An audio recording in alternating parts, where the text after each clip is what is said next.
Good morning, students. I hope you are well and also I am well. Hi, class 3 students. See, in your English book, Wings, part 2, in page number 62.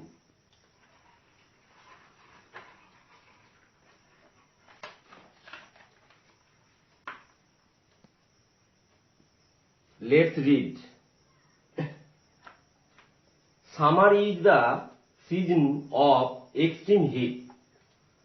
Weather becomes very hot and humid in this season. It is also the season of palm and juicy fruits like mango and lychee. In contrast, winter is calm and cold. Winter covers many hilltops with thick blanket of snow. Although summer and winter share nothing common in general, they have their own surprises. Again, let's read. Summer is the season of extreme heat. গ্রীষ্ম হলো একটি গরমের ঋতু. Weather becomes very hot and humid in this season. এই সময়ের আবহাওয়া ঋতুর আবহাওয়া খুব গরম, উষ্ণ এবং আর্দ্র প্রকৃতির হয়. It is also the season of palm and juicy fruits like mango and lychee. এটা আম এবং লিচুর মতো গোলগাল এবং রসালো ফলের ঋতু. In contrast, winter is calm and cold. সেই তুলনায় শীত শান্ত এবং ঠান্ডা প্রকৃতির ঋতু. Winter covers many hilltops with thick blanket of snow. শীত পাহাড়ের চূড়োগুলোকে মোটা তুষারের কম্বলে ঢেকে রাখে. অফ স্নো মানে তুষারের মতো বরফে মোটা কম্বলে ঢেকে রাখে পাহাড়ের চূড়োগুলো শীত. Although summer and winter share nothing common in general. যদিও গ্রীষ্ম এবং শীতের মধ্যে সাধারণ কোনো মিল নেই. They have their own surprises. তাদের নিজের নিজের চমকপ্রদ জিনিস আছে. তাহলে আমি আরেকবার বলছি, দেখো. Summer is the season of extreme heat. গ্রীষ্ম হচ্ছে একটি গরমের ঋতু. Weather becomes very hot and humid in this season. এই ঋতুর আবহাওয়া বা বলতে পারো গরমের বা গ্রীষ্ম ঋতুর আবহাওয়া খুব উষ্ণ এবং আর্দ্র প্রকৃতির হয়. হিউমিড মানে আর্দ্র. It is also the season of palm and juicy fruits like mango and lychee. এটা আম এবং লিচুর মতো গোলগাল, পাম মানে গোলগাল, and juicy fruits এবং রসালো ফলের ঋতু. In contrast, winter is calm and cold. সেই তুলনায় শীত হচ্ছে শান্ত এবং ঠান্ডা প্রকৃতির ঋতু. উইন্টার কভার শীত ঢেকে রাখে মেনি হিলস টপ অনেক পাহাড়ের চূড়োকে with thick blanket of snow তুষারের মতো বরফের মোটা চাদরে ঢেকে রাখে. কি না পাহাড়ের চূড়োগুলো. Although summer and winter share nothing common in general. যদিও গ্রীষ্ম এবং শীতের মধ্যে সাধারণ কোনো মিল নেই. দে হ্যাভ তাদের আছে দেয়ার ওন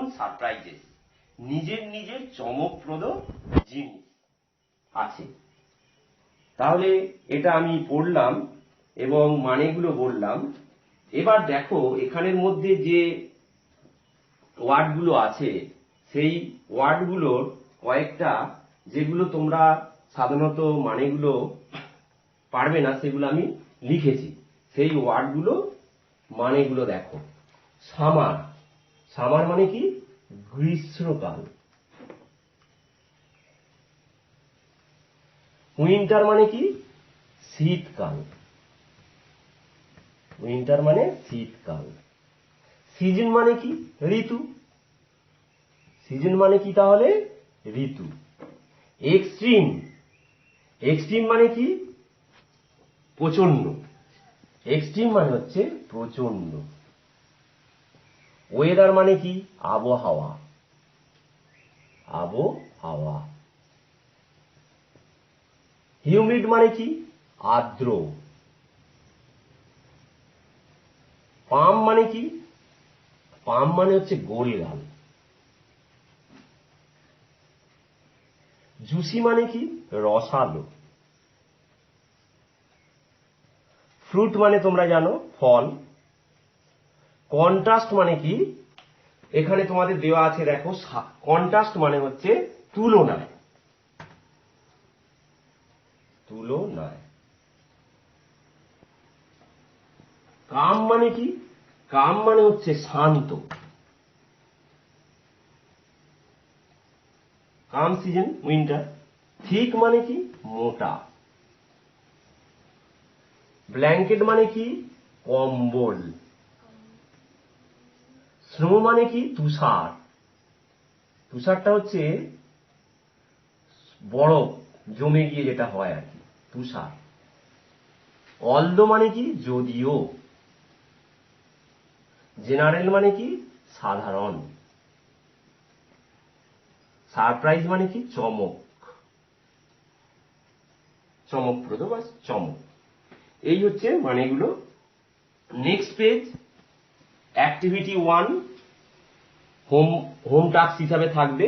আমি বলছি দেখো, arrange the properly letters to make meaningful words, one is done for you. এখানে এই লেটারগুলো এলোমেলো করা আছে, সেগুলোকে সাজাতে হবে। Arrange the properly letters. এখানে দেখো একটা করে দেওয়া আছে ককরোচ। এটা দেখো তোমরা পারবে। মসকিটো, MOS, মস QUITO, এগুলো করে ফেলবে। এটা কি হবে দেখো ভালো করে। গ্রাস হপার, GRASS, গ্রাস, HOPPER। এটা কি হবে? হানি বি। এটা কি? Butterfly. Next, activity 2, answer the following questions. What kind of fruits are found in the summer season? গরমের গ্রীষ্ম ঋতুতে আমরা কি ধরনের ফল দেখতে পাই? না, এখানে দেখো এই প্যাসেজের মধ্যেই আছে।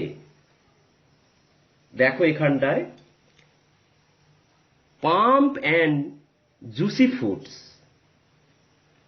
Are found in the summer season. তাহলে এটা লিখে ফেলবে। এই প্যাসেজ থেকে, এই প্যাসেজটা ভালো করে পড়লেই তোমরা এই অ্যান্সারগুলো করতে পারবে। নেক্সট দেখো, what covers the hill tops in the winter season? শীত ঋতুতে পাহাড়ের চূড়োগুলো কিসে ঢাকা থাকে? এই দেখো এখানে দেওয়া আছে। Thick blanket of snow covers the hill tops in the winter season. Next 3 number, how is the weather in the winter? শীতকালের ওয়েদার বা আবহাওয়া কেমন থাকে? না, এখানে দেখো আছে, winter is calm and cold. এটাই লিখবে। তাহলে the weather in the winter is calm and cold. Next, how is the weather in the summer season? গ্রীষ্মকালে আবহাওয়া কেমন থাকে? না, এখানে দেখো আছে হট অ্যান্ড হিউমিড। তাহলে লিখবে the weather in the summer season is hot and very hot and humid. Next page, তাহলে এগুলো বাড়ির কাজ হিসাবে, হোম টাস্ক হিসাবে করবে। নেক্সট দেখো, make sentences with the given word. এই ওয়ার্ডগুলো দিয়ে বাক্য তৈরি করতে হবে। যেমন তোমরা বাংলায় বাক্য রচনা করো, এখানে মেক সেন্টেন্স, বাক্য তৈরি করতে হবে। সিজন, কেউ বলতে পারো এখানে আছে, এই সিজন দিয়েও করতে পারো। Summer is the season of extreme heat, এটা বলতে পারো। কেউ নিজে নিজেও বলতে পারো, আই লাইক রেনি সিজন, আমি বর্ষা ঋতু পছন্দ করি। ব্ল্যাঙ্কেট, ব্ল্যাঙ্কেট এখানে আছে দেখো, এখান থেকেও করতে পারো। এখানে দেওয়া আছে winter covers many hill tops with thick blanket of snow. এরপরে দেখো স্নো, স্নো দিয়ে ওটা করতে পারো। Many hill, winter covers many hill tops with thick blanket of snow. বা কেউ বলতে পারে স্নো ফলস ইন উইন্টার, শীতকালে স্নোফল হয়, তুষারপাত হয়। কাম, কাম দিয়ে বলতে পারো উইন্টার ইজ কাম, শীত শান্ত। বা কেউ একজন বলতে পারো Ram is calm and white boy, এরকম বলতে পারো। অ্যাক্টিভিটি 4, তাহলে এগুলো করবে। Fill in the blanks with the help of the words given in the help box. সাহায্যকারী বাক্সের মধ্যে যে ওয়ার্ডগুলো আছে সেগুলো নিয়ে এই শূন্যস্থানগুলো পূরণ করতে হবে। Fill in the blanks. এখানে দেখো দুটো করে দিয়েছে, 2 are done for you. Butterfly is a beautiful insect. Next, it has dash pairs of dash dash, কি হবে? ইট হ্যাজ 2, এখানটা 2 লিখবে। 2 পেয়ার্স অফ, এখানে 2 আছে দেখো, অফ কি হবে? কালারফুল উইংস, এদের রঙিন ডানা আছে, দুজোড়া রঙিন ডানা আছে। It flies on and around dash, it flies on around, কি হবে বলতো? ফ্লাওয়ার্স, এরা কি করে? ফুলের চারপাশে ঘুরে বেড়ায়। It sucks dash from flowers, nectar হবে, এখানে যে নেকটার আছে, এরা ফুল থেকে মধু সংগ্রহ করে। I C them in many dash many garden, আমি দেখি আমাদের বাগানে। I C them in many garden, হয়ে গেল। এখানে গার্ডেন আছে, ইন মাই গার্ডেন। নেক্সট দেখো, activity 5, match the rhyming words by putting serial number in the given boxes. 1 is done for you. বলছে এখানে রাইমিং ওয়ার্ডস, অন্তমিল যুক্ত যে ওয়ার্ডগুলো, সিরিয়াল নাম্বারগুলো এই বক্সের মধ্যে বসাতে হবে। এখানে দেখো 2 বসানো আছে কেমের পাশে, কেন না? দেখো সেম, এসে এমি সেম, অন্তমিল আছে দেখো, এসে এমি সেম এমি, এখানে কেম। ঠিক একইভাবে তোমরা করতে পারো ফুড, এখানে গুড, তাহলে এটা 1 হবে। প্লে, লে, তাহলে এখানে 3 বসাবে, সিরিয়াল নাম্বার 3। হপার, দেখো শেষে পিপি ইয়ার আছে, কপার হবে, এর পাশে তাহলে 4 বসাবে। প্লাম, প্লাম কোনটা বসাবে? জাম। লাইং, প্লেইং, তাহলে 6, নাম্বার 6 এখানে বসাবে। এইভাবে এটা করে ফেলবে। Next, there are some describing words in column A. A কলামে বর্ণনামূলক শব্দ আছে। অ্যান্ড নেমিং ওয়ার্ডস, এবং নামবাচক শব্দ আছে ইন কলাম বি, কলাম বিতে আছে। এটাকে কি করতে হবে? Match the words in the 2 columns, এই দুটো কলমকে মিল করতে হবে। পারবে তোমরা। দেখো লিটল, এখানে কি হবে? লিটলের সঙ্গে বেবি হবে। সফট কি হবে? কেক হবে। কোল্ড, আইসক্রিম হবে। ওল্ড মানে বয়স্ক, কি? গ্র্যান্ডফাদার। সল্টি কি হবে? সল্টি মানে নোনতা, ফুড হবে, নোনতা খাবার। Right 5 sentences about a helpful insect. সাহায্যকারী পতঙ্গ, আমাদের উপকারী। হেল্পফুল মানে কি? উপকারী পতঙ্গ সম্পর্কে 5টা বাক্য তৈরি করতে হবে। কেউ বাটারফ্লাই সম্পর্কেও লিখতে পারো। এখানে বাটারফ্লাই সম্পর্কে দেওয়াই আছে, butterfly is very beautiful insect, it has 2 pairs of wings, colorful wings, it flies on and around flowers, it sucks nectar from flowers, I see them in my garden। এই butterfly সম্পর্কেও লিখতে পারে, কেউ honeybee সম্পর্কেও লিখতে পারে। উপকারী পতঙ্গ, কারণ বাটারফ্লাই, হানিবি এরা হচ্ছে আমাদের উপকারী পতঙ্গ। এই উপকারী পতঙ্গ সম্পর্কে 5টা বাক্য তৈরি করতে বলেছে। তাহলে এই মোটামুটি আজকের এই পড়াটা তোমরা ভালো করে এটা পড়বে, পড়ে এই হোম টাস্কগুলো করে আমাদের বিদ্যালয়ের হোয়াটসঅ্যাপ গ্রুপে পাঠিয়ে দেবে, আমি দেখে নেব। তাহলে এখানেই শেষ করছি তোমাদের ক্লাস। আবার পরে তোমাদের সঙ্গে পরের ক্লাসে কথা হবে। Thank you.